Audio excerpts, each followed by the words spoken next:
Before we dive into tonight's tale, make sure to hit that subscribe button if you want more creepy stories that will keep you up at night.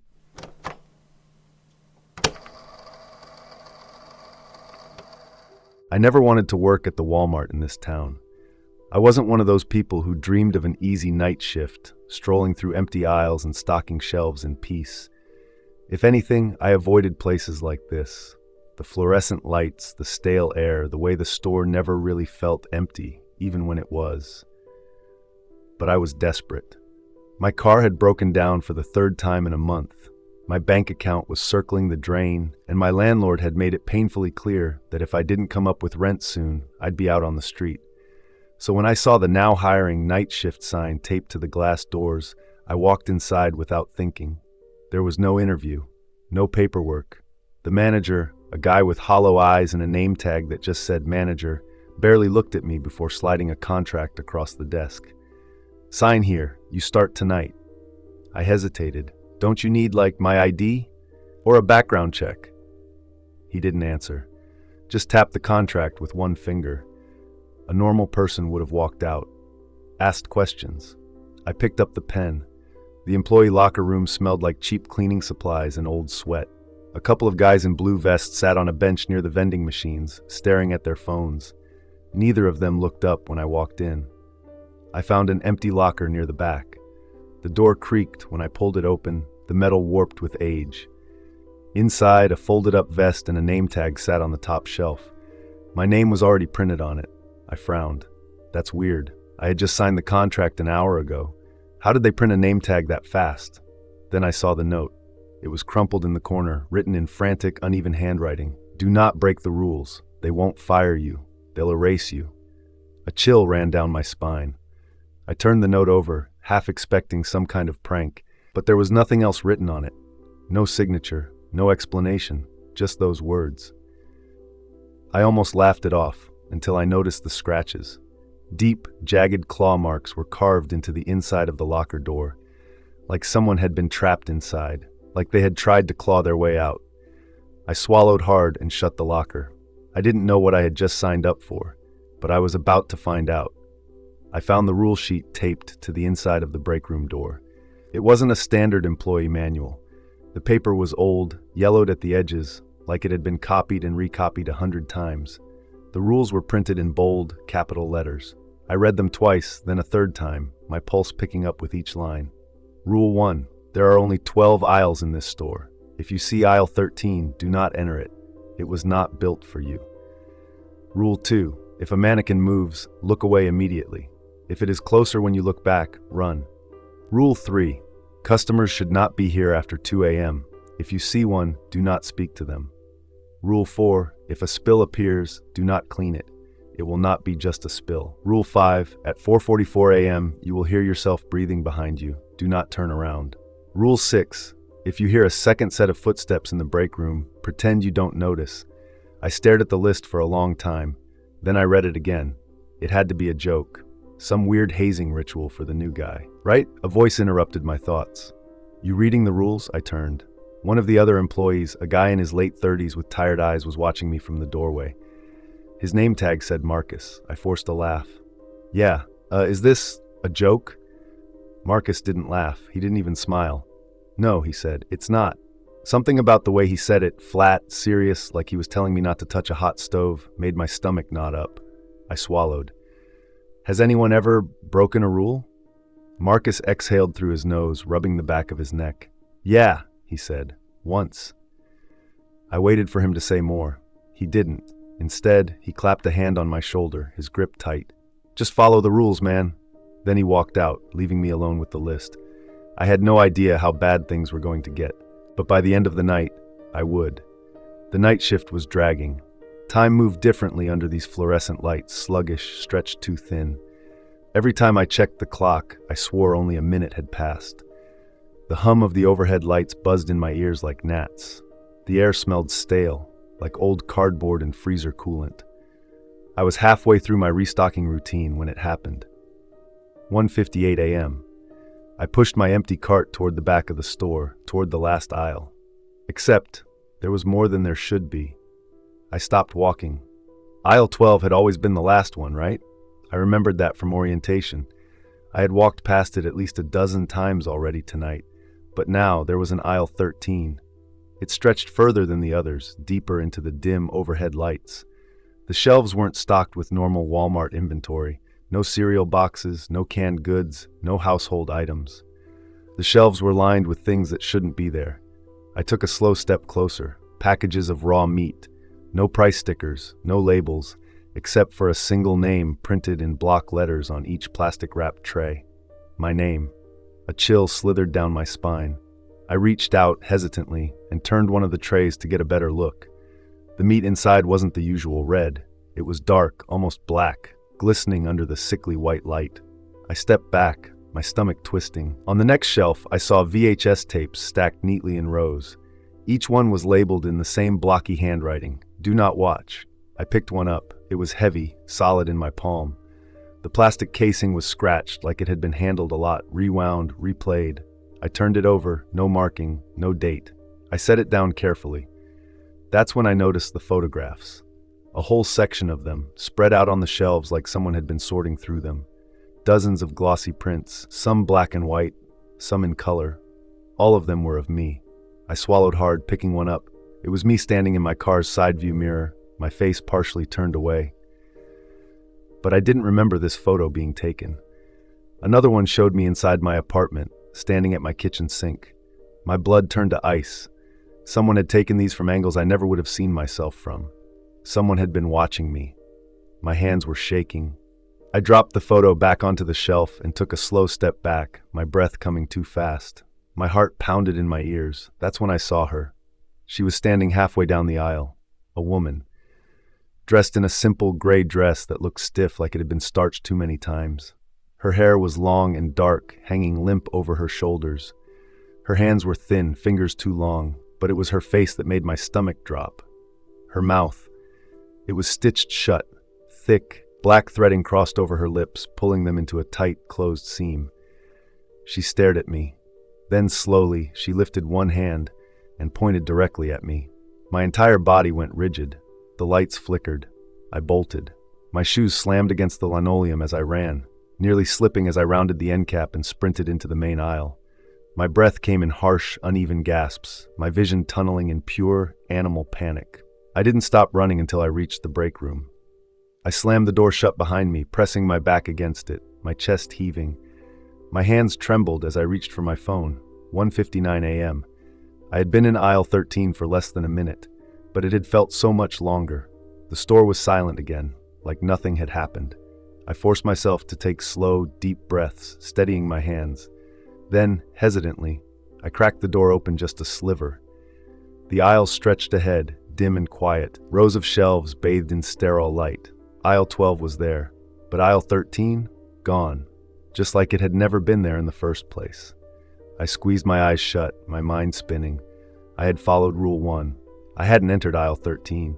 I didn't go near the back of the store after what happened with aisle 13. I told myself I'd imagined it, some kind of sleep-deprived hallucination from working too many shifts on an empty stomach. But deep down, I knew I was lying to myself. I could still feel the woman's eyes on me, even now. I kept my head down and focused on my work. The clothing section was quiet, tucked into the far right corner of the store. Racks of cheap jeans, t-shirts, and clearance jackets were arranged in neat rows, waiting for the occasional last-minute shopper who needed a pack of socks at 3 a.m. It was just me back here. The overhead speakers played some low, generic pop song that barely filled the silence, the kind of music you forget the second it stops playing. I grabbed a stack of folded sweaters from my cart and started placing them on the shelf. Tap. I froze. It was faint, just at the edge of hearing. A light tapping sound, like plastic knocking against metal. I slowly turned my head. Across the aisle by the fitting room stood the mannequins. There were 3 of them. 2 men, 1 woman, all dressed in outdated Walmart brand outfits. Their glossy plastic faces were featureless, expressionless. But one of them wasn't standing like it was before. It was leaning forward. Its hand was raised, fingers curled slightly like it had been reaching for something or someone. I swallowed hard, my pulse kicking up. Had I just imagined that? No, I was sure it had been standing straight before. I forced myself to look away. Rule 2. If a mannequin moves, look away. If it's closer when you look back, run. I focused on the sweaters in front of me, shoving them onto the rack with stiff, shaking hands. My ears rang with the silence that followed. My heart hammered. I didn't want to look again, but I had to. Slowly, I turned my head back toward the mannequins. My stomach dropped. It was right next to me. The mannequin stood inches away, towering over me, its blank face angled downward like it was looking at me. But its head was slowly turning. A low creak filled the silence as its neck twisted, the plastic shifting unnaturally. My breath hitched. That wasn't possible. It wasn't built to move that way. I bolted. I didn't think. I just ran. My feet skidded on the tile as I sprinted toward the front of the store, my lungs burning. The clothing racks blurred past me. Behind me, a sharp scraping sound, like plastic feet dragging across the floor. I didn't look back. I shot past the self-checkout lanes and nearly slammed into the counter at customer service. My hands gripped the edge, my breathing ragged. The store was empty. The mannequin wasn't behind me. I turned back toward the clothing section, chest heaving. From here, I could see the fitting room area. The mannequins stood where they had always been. The one that had moved, it was back in its place, standing straight, motionless. But now, its head was turned toward me. I backed away slowly, my skin crawling. I wasn't crazy. That thing had moved, and now it knew that I knew. I wiped my clammy hands on my uniform and forced myself to take deep breaths. It was only 2:15 a.m. The shift wasn't even halfway over, and I had a terrible feeling that things were only going to get worse. After the mannequin incident, I forced myself to keep moving. Standing still in this place felt like inviting something to notice me. I stuck close to the front of the store, pretending to be busy near the self-checkout lanes. There was an old, half-dried coffee spill on the counter that I scrubbed at with way more effort than necessary, anything to keep my hands occupied. The store was dead silent, except for the dull hum of the fluorescent lights overhead. Then, beep, I froze. The unmistakable sound of a scanner echoed through the empty store. I slowly turned toward the registers. Beep. It was coming from Register 6. The self-checkouts were closer to me, but the main registers sat in a row near the exit. They hadn't been used all night. And yet, someone was there. A man. He stood hunched over the conveyor belt, moving with slow, jerky motions. The bright overhead lights cast harsh shadows under his eyes, making his face look almost hollow. I swallowed hard. He was dressed in a business suit. A nice one, crisp black jacket, pressed white shirt, dark tie, the kind of outfit that made no sense for a person shopping at a 24-hour Walmart in the middle of the night. Especially not alone. Especially not right now. I didn't move closer. I didn't say a word because I knew the rules. Rule 3, customers should not be here after 2 a.m.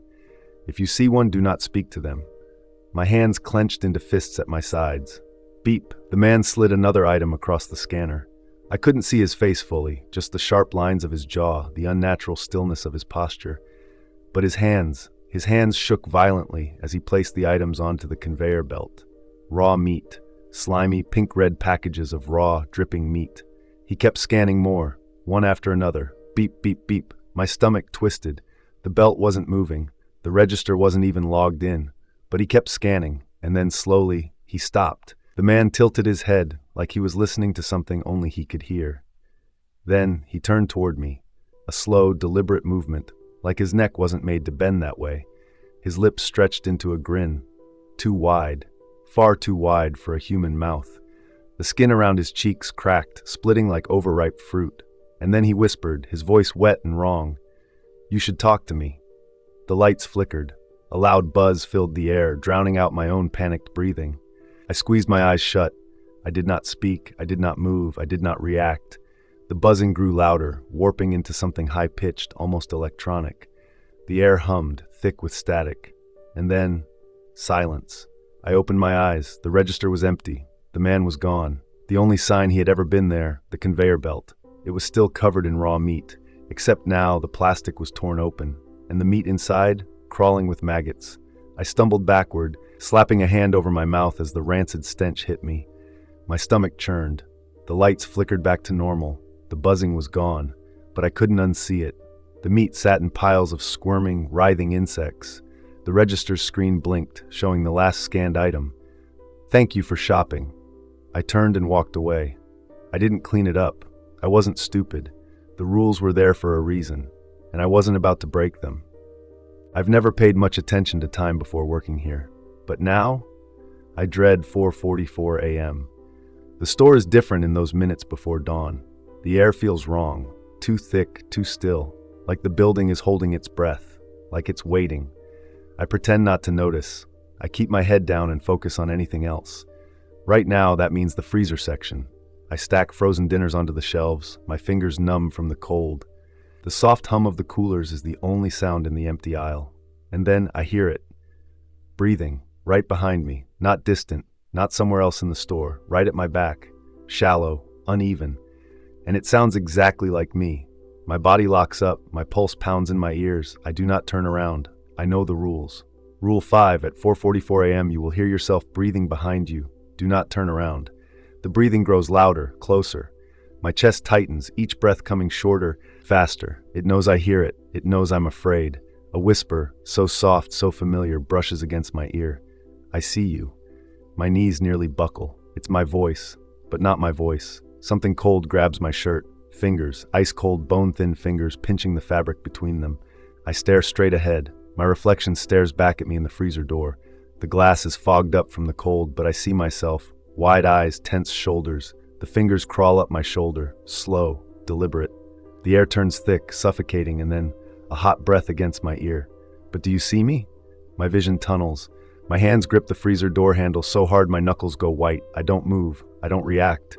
And then a flicker of movement in the reflection. Behind me, something is standing right there. It has my face, same jawline, same nose, same lips, but the eyes, black voids, deep, endless, a hole where a person should be. The thing raises one hand in the reflection, reaching. I bolt. I don't care about the rules anymore. I don't stop. I don't look back. I run, gasping for air, sprinting down the empty aisle until I crash through the stockroom doors. I slam them shut. Silence. No breathing, no footsteps, nothing. The store hums quietly, as if nothing ever happened. But I know what I saw, I know what I heard, and I know something is still out there, something that wears my face. I don't check the time, I don't need to. I feel it. Something shifts in the air, a cold, creeping stillness settles over the store. The spill appears. A thick, dark red puddle seeps across the floor in front of the frozen foods aisle. It wasn't there a second ago, I know better now. Rule 4, if a spill appears, do not clean it. It will not be just a spill. I take a slow step back. The overhead lights flicker, buzzing louder than before. I do not move, but the mop bucket, it moves on its own. My breath catches in my throat. The wheels creak as the bucket slides across the tile. The mop inside it rises, dripping, trembling. There is no one holding it. It tilts forward, dragging across the spill in slow, jerky movements, swiping through the red, smearing it, erasing it. A single drop of water falls from the mop's edge. And then the freezer doors burst open. The sound is deafening, metal hinges shrieking, glass rattling. A gust of freezing air sweeps through the aisle. I stagger back, my stomach lurching. Because inside, hanging from the meat hooks, are employees. Their uniforms are soaked with blood. Their heads loll forward. Some are still alive. Their eyes dart toward me, wide, desperate, pleading. But their mouths sewn shut. I can't move, I can't breathe. My pulse pounds in my skull as frost creeps along the freezer walls, curling over the glass like veins. A choked whimper comes from the nearest hanging body, a woman. She shakes, her chest rising and falling in shallow, frantic breaths. Her eyes beg me to help her. And then, a whisper, low, right beside my ear. You should have let it stain. The breath is warm, too warm, but there is nothing beside me, nothing I can see. My body moves before my brain catches up. I run. The freezer doors slam shut behind me, sealing the nightmare inside. I don't stop. I don't look back. I don't care what happens next. I just know one thing. I'm never cleaning anything again. I don't stop running until I reach the front of the store. The automatic doors slide open. Finally, the first hint of daylight bleeds into the parking lot. I stumble out, gasping, my breath curling in the cold morning air. The store feels different behind me, like it's watching, like it's waiting. I don't care. I made it. I survived. 6 a.m., shift over. I head straight to the back lot, toward the employee entrance. My hands are still shaking as I yank my locker open. I need my stuff. my phone, my keys, anything to remind me I'm real. But my locker isn't there. The entire row of lockers is intact, untouched, but mine, gone. Not emptied, not broken, like it was never there at all. I stagger back, my pulse hammering. Maybe I got the wrong row. Maybe I just... The schedule. I nearly trip over myself rushing to the break room. The whiteboard where they list our shifts is still hanging by the fridge, pinned under a magnet that says Walmart Family. I scan the list, heart pounding. Monday, Wednesday, Saturday, my name isn't there. Not just today, not anywhere. I check again and again, nothing. It's like I was never hired, like I never worked here, like I was never supposed to leave. My chest tightens, a sick, twisting dread knots in my stomach. Because I remember signing the contract. I remember the manager sliding it across the desk. No interview, no background check. I should have asked why. But now as I stand here, shaking, heart racing, I realize something else. I don't remember his face. I don't remember what he looked like. I don't even remember his name. And then, the store lights flicker. A faint, familiar sound hums from the aisles, like a radio playing from far, far away. A whisper, faint, crawling under my skin. Your shift isn't over. I turn toward the aisles, and I see it. Aisle 13, waiting. The lights above it glow a dull, buzzing yellow. The shelves stretch impossibly deep, swallowing the store's layout. I take a shaky step back. I don't want to go in.